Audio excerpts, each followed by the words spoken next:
Everyone has their own hobbies. For some, that's playing soccer or doing crosswords. But treasure hunting is what really gets other people going. Mike Smith is one of those guys. Like most amateurs, he'd found only a few coins and various other trinkets over the years, and none were particularly valuable. But all that was about to change when he spotted something that would lead to the discovery of a lifetime.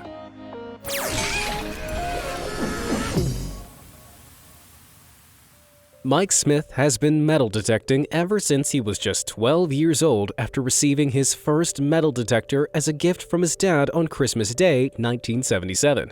He grew up in South Pembrokeshire in Wales and spent many days exploring the vast countryside in search of something truly special. As he reached adulthood, he realized that he probably wouldn't be able to make a steady living from his hobby. But his enthusiasm and love of the great outdoors continued to fuel his passion on as he secretly held on to the hope that someday he might still find something big. After years of searching with little payoffs, now 45-year-old Mike wasn't expecting anything out of the ordinary when he decided to take his metal detector out for a spin on one rainy afternoon in February 2018. That day, the bad weather forced him to veer from his original course and into an area of unexplored farmland. While making his way across the moist turf, Mike heard the familiar beep of his metal detector and knew he must be onto something. Feeling the familiar sense of excitement building up inside him, he decided to make a few more wide circles around the area. As you probably know, metal detectors usually sound fainter the further away you get from a potential find. But as Mike moved away from the place where he heard the initial beep, something strange happened. He heard it beep again, but even louder this time. After checking that his metal detector was definitely in working order, Mike knew that there was only one way to find out if he was really receiving an accurate reading. He had to dig. Before we get our hands dirty as we dig deeper into this gripping story, why not put them to good use by smashing those like and subscribe buttons? Don't forget to show that little bell icon some love too. That way, you'll be the first to know when I upload more amazing content. Now let's get back to the unearthing. After choosing a spot where his metal detector was beeping the loudest, Mike grabbed his shovel and started digging through the damp soil. After just a few minutes of digging, he had already created a hole about a foot wide and 2 foot deep when he started to feel something small and metal inside. He carefully removed it from the hole and initially thought it might be a rusted old coin or some sort of medieval brooch. But after removing some of the dirt using his hands, he noticed that the object had a greenish hue and was decorated with some delicate and intriguing red engravings. While he pondered the object as he turned it over in his hands, he noticed something else gleaming in the dirt. Unlike the first metal piece, this object seemed to be a little more stuck. Being cautious not to damage his new find, Mike threw down the shovel, got down on his knees, and started to dig with his hands. Eventually, he realized that the object seemed to be a large metal link of some kind. Stranger still, it was connected to something else directly beneath, another identical link. In fact, as he dug deeper still, he realized that this bizarre discovery seemed to be a large rusted chain. But what was it connected to? As Mike cleared more of the surrounding earth, still no amount of pulling, prodding, or digging could dislodge the chain. Suddenly, he looked around and realized that the sun was already starting to set. So he packed up his tools and vowed to come back first thing the next morning. All night, thoughts raced through his mind. He had read about the ancient burial chambers hidden beneath Pembrokeshire soil and couldn't help but wonder whether he had stumbled across something sinister. At first light, Mike returned to find the site just as he'd left it. He began digging around the area where he had found the chain links, and it wasn't long until he unearthed a few more unique metal pieces, including something that looked like part of a large ring. Perhaps it had once been attached to the top of the chain? After cleaning the dirt from the object, Mike noticed that it bore similar markings to the first object he'd found. Being a history lover, he knew that the artifacts must be significant, so he decided it was time to tell someone about the discovery. So he got in touch with the Portable Antiquities Scheme in Wales, and the anonymous field was soon sealed off for a trial excavation with the help of proper tools and techniques. Trained archaeologists from the National Museum Wales and Dyfed Archaeological Trust were then enlisted to help Mike with a larger dig that June, 4 months after his initial find. With proceedings underway, it soon became clear that Mike had stumbled on the pieces of a much bigger puzzle. In fact, the team were soon able to unearth a haul of at least 9 artifact fragments during their exploration. The pieces varied greatly in shape and size, each with its own unique decorative markings and engravings. The rusted chain Mike had struggled to unearth was, in fact, a portion of something much larger. After being successfully removed, it seemed like they may have been severed from something. But could that something still be in the ground? The archaeologists had recovered an exciting treasure trove of artifacts. All they had to do now was find out what it all meant. By combining their expert knowledge while drawing comparisons to the shape and decoration of other artifacts across Britain, the archaeologists concluded that the objects were likely made around 25 to 75 AD during the Late Iron Age. That's over 2,000 years ago. As the name suggests, this period was particularly significant due to the introduction of iron-working technology, which would have been used to create these intriguing artifacts. Historians were also able to determine that a number of the pieces are also elaborately decorated with late Celtic art designs, also known as late Latien art. To make these markings, red glass would be made and allowed to cool into shaped recesses in the bronze surfaces to create distinctive and vibrant flowing designs, while enamel was used to give the pieces a greenish hue. According to the experts, this is the very first time that a group of artifacts with Celtic art decorations has ever been discovered in Pembrokeshire. But what are they? The collection are actually pieces of a Celtic chariot burial, as Mike had once suspected. The Celts were an early Indo-European people who spread over much of Europe from the 2nd millennium BCE to the 1st century BCE. Celtic chariots, which were used as war and ceremonial vehicles, were used to display the power and identity of their owners and tribal communities in Iron Age vehicles. The first object Mike had unearthed is actually part of the bridle harness, while the ring-like object is a large tarot ring or rein guide. This would have been attached to the harness, guiding the lines that run through the hands of the driver, through the tarots, and to the horse's bit to keep it from veering off track. Further discoveries also included parts of a large horse brooch, a harness fitting, and fragments of the bridle bit, which would have been connected to the chain links. These important pieces would once have been fixings to a complete chariot and the accompanying leather harness for its highly trained pony pair. These chariot pieces may even have been witness to some of the key historical events of the time, when Iron Age peoples defended their ways of life from the expansion of the Roman Empire, which came to include England and Wales from around 43 AD. Following the initial investigation in June 2018, a further dig, funded by National Museum Wales, was carried out in March and April 2019. During these excavations, the archaeologists' theories were confirmed when the tops of a pair of chariot wheels were revealed, proving that Mike's discovery was just the start of a Celtic treasure trove. These 2 iron tires would have covered the chariot's wooden wheels, representing the first evidence of the chariot itself. The chariot artifacts probably belonged to a man or woman of some standing within their tribe or community. This speculation was supported by the discovery of an iron sword nearby, which may have been placed on or near the human burial that would have accompanied the chariot. In fact, it was customary for high-ranking chiefs in the Iron Age to be laid to rest with their chariot, horses, tack, and weapons.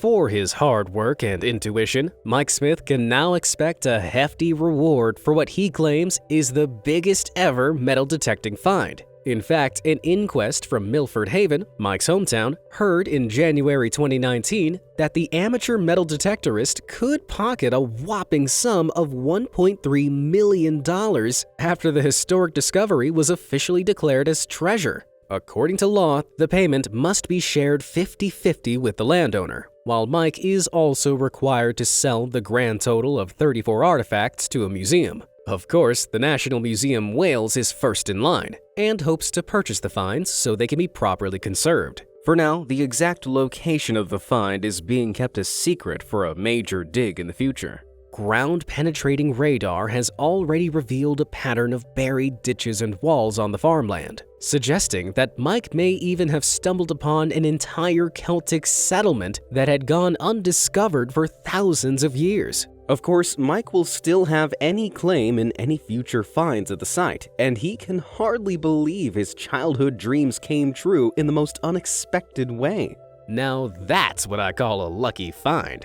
Mike Smith's Celtic treasure trove might be one of a kind, but archaeological discoveries are made all over the world every year, and some are strange enough to make your jaw drop. From the weird and wonderful to the totally terrifying, let's check out some of the most truly bizarre archaeological discoveries. Rest in trees. In March 2017, a team of archaeologists in Switzerland made a harrowing discovery in the most unexpected of places. While renovating the Kern School complex in Alsersiel, a district in Zurich, they inadvertently disturbed the final resting place of an ancient corpse hidden in plain sight inside a tree trunk. The bizarre coffin had been fashioned out of a hollowed-out tree which still had bark on the outside. After the preserved remains were carefully removed from the site and sent for analysis, researchers concluded that it once belonged to an Iron Age Celtic woman who lived around 2,200 years ago. Though people often think the Celts hailed from the UK, they actually lived in continental Europe as far east as modern-day Turkey. But how did this woman end her days in such seemingly unfortunate circumstances? Surprisingly, it was actually a common practice for Iron Age Celts across Central and Northern Europe to bury members of their tribe in tree coffins. The deceased would be decorated with jewelry and gifts and then buried underground in the hollowed-out tree, not unlike a modern-day coffin. Isotope analysis of the woman's bones revealed that she was a local woman who was around 40 years old when she died, and probably grew up in Limmat Valley. She rarely performed physical labor, and instead spent her time indulging in a diet of starchy and sweetened foods. Sounds like luxury to me. She had been richly attired in sheep's wool, a sheepskin coat, and shawl, and was buried with accessories, including an amber and glass necklace, bronze bracelets, and a delicate bronze belt chain decorated with pendants. This suggests she probably commanded great respect in her tribe. The remains were also found about 260 feet from the grave of another Celtic man discovered in 1903 when the school's gym was being built. He had been similarly adorned and buried with a sword, shield, and lance. Because the two individuals were buried in the same decade around 200 BC, it's even possible that they knew each other. Does anyone else suddenly have an irrational fear of being buried inside a tree? The Lloyds Bank Copperlite. Let me start by saying that this bizarre object is so well preserved that it was once referred to as being as precious as the crown jewels. Any guesses? This is actually exactly what it looks like, a giant fossilized poop. But not just any fossilized poop. Poop dating back to the 9th century, when what's now York in England was ruled by Norse warrior Vikings. This Copperlite, which is the official name for fossilized feces, was discovered in 1972 in York under what was to become a local bank, hence the name the Lloyds Bank Copperlite. Paleoscatologists, that's the name for archaeologists who specialize in poop, determined that the proud and long-dead owner of this 7-inch excrement had a hearty diet of meat and bread. Unfortunately though, they also had some nasty intestinal issues. Upon closer examination, experts found that the scat contained whipworm and mawworm eggs, both of which would have caused stomach aches and other gastrointestinal symptoms. Oh, yikes! Today, you can find the Copperlite on display inside a glass box at the museum section of York's Jorvik Viking Center. In 2003, one visitor group found themselves in a spot of doo-doo when someone dropped the specimen and broke it into 3 pieces. Thankfully, it has since been repaired, but I have to ask, who would want to pick up Viking poop in the first place? An exceptional find. During a dig that took place in the town of Aylesbury in Buckinghamshire, England, between 2007 and 2016, archaeologists made an interesting discovery in a waterlogged pit, a basket of 4 chicken eggs. But these weren't the kind of eggs you could pick up at the local supermarket. We're talking 1,700-year-old Roman eggs. As the team attempted to recover the eggs from the pit, though, something tragic happened. 3 of the 4 eggs accidentally cracked, releasing what was described as an overpowering potent stench. I shudder to think what an egg that old must smell like. Thankfully, the team managed to preserve the 4th fragile egg, making it the only complete Roman chicken's egg found in Britain. Chicken bones and broken eggshells had been found in Roman graves in Britain before, but never a complete egg. The lucky find was only made possible by the environment it was found in. You see, in a pit that's been waterlogged for thousands of years, things are able to survive that would never have done so in a dry environment. Experts from Oxford archaeology think the pit was used to brew beer during the 2nd and 3rd centuries AD, before being turned into some sort of Roman wishing well toward the end of the 3rd century. The eggs, which were found alongside a bread basket, leather shoes, and assorted wooden vessels and tools, may have been a food offering tossed in the well in the hopes of winning the gods' favor. Anyone else kinda wanna know if the ancient egg tastes as bad as it smells? The Heart of a Saint. This next story is about to bring a whole new meaning to the phrase stealing hearts. Back in 2012, an enterprising thief made off with a rather bizarre bounty from Dublin's Christ Church Cathedral, the preserved heart of a 12th century patron saint. The heart of St. Lawrence O'Toole had been sealed inside a heart-shaped wooden box surrounded by an iron cage, and had been displayed on the cathedral wall ever since the medieval period. This might seem like a rather gruesome form of interior decoration, but saintly remains are actually a common feature of many Irish churches. St. Lawrence O'Toole died in Normandy, France in 1180, and was canonized in 1225 because of his miracles said to have happened at his tomb. But sometime between the night of Friday the 2nd and the morning Saturday 3rd January 2012, someone broke into the cathedral and swiped the treasured relic. Church officials speculated that the thief could have hidden in the building overnight, and probably used metal cutters to prise open the bars protecting the heart. The theft was particularly strange because the heart itself holds no economic value, while the valuable gold chalices and gold candlesticks in the cathedral were ignored. Stranger still, the perpetrator lit 2 peace candles on the Trinity altar before leaving the building. Just when church officials had gotten over the initial heartbreak, another surprising discovery was made in April 2018. Following an intelligence-led investigation, Irish police came across the saintly heart in Dublin's Phoenix Park, 6 years after it was stolen from the cathedral. Sadly, no arrests were made after fingerprints and forensic tests were conducted on the artifact, but the heart was returned to its rightful owner in Ireland once more. I guess we'll never know what this 800-year-old heart got up to over those 6 years, but I like to imagine it going on a magical sightseeing tour. Which, please?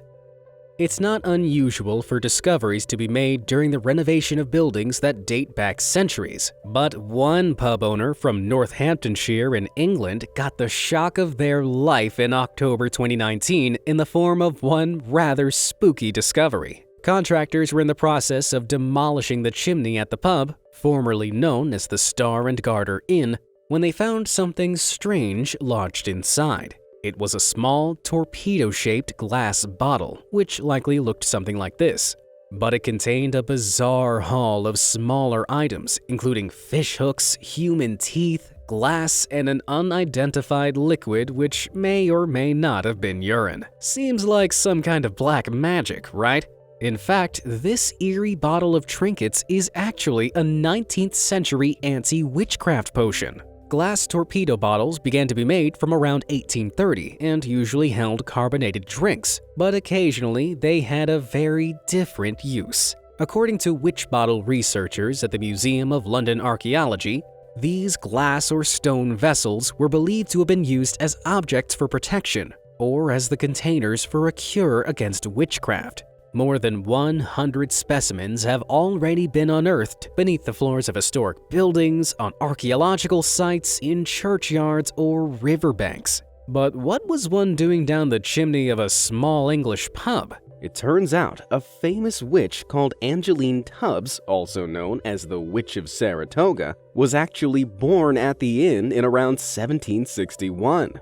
To this day, Tubbs is still the subject of ghost tours at Saratoga Springs in New York, where she moved aged 15 to tell fortunes. Considering the pub is so clearly steeped in a rich, witchy history, it's no surprise that a token used to ward off evil was found there. At least the witches of England now know they're not going to get served at this pub. The Vampire Child of Lugnano. These days, it's a widely accepted fact that vampires are the stuff of nightmares in teen romance novels. But throughout history, belief in these fanged fiends was very real. And nothing proves that better than one bizarre discovery made in 2018. A team consisting of archaeologists from the University of Arizona and Stanford University were conducting a dig at an ancient Roman burial site in Italy when they stumbled upon some particularly odd-looking remains. On first glance, this probably looks like any old skeleton. But if you look a little closer, there appears to be a large stone wedged inside the jaw. The find was unearthed in Lugnano Teverina at La Necropoli dei Bambini, a burial site which dates back to the malaria outbreak in 400 AD and contains many young remains. By examining dental development, anthropologists were able to determine that the specimen likely belonged to a 10-year-old child. The discovery left the team scratching their heads, both because the remains belonged to someone far older than more than 50 other burials found at the site, and of course because of the purposeful nature of the whole stone-in-the-mouth thing. But what does it mean? Previous excavations have also revealed objects associated with witchcraft and magic, including raven talons, toad bones, bronze cauldrons filled with ash, and the remains of animal sacrifices. According to historians, the Romans were very concerned with supernatural paranoia, and would even go to the extent of employing witchcraft to keep the evil contaminating the body from coming out. So the stone is most likely part of a ritual vampire burial used to protect the child, who may have been considered evil, from rising from the grave. The discovery, which is now being referred to locally as the Vampire Child of Lugnano, was described by archaeologist and Professor David Soren, who has been excavating the site since 1987, as extremely eerie and weird. I'm right there with you, David. Which of these bizarre archaeological discoveries intrigued you the most? Let me know in the comments below. And as always, thanks for watching, guys.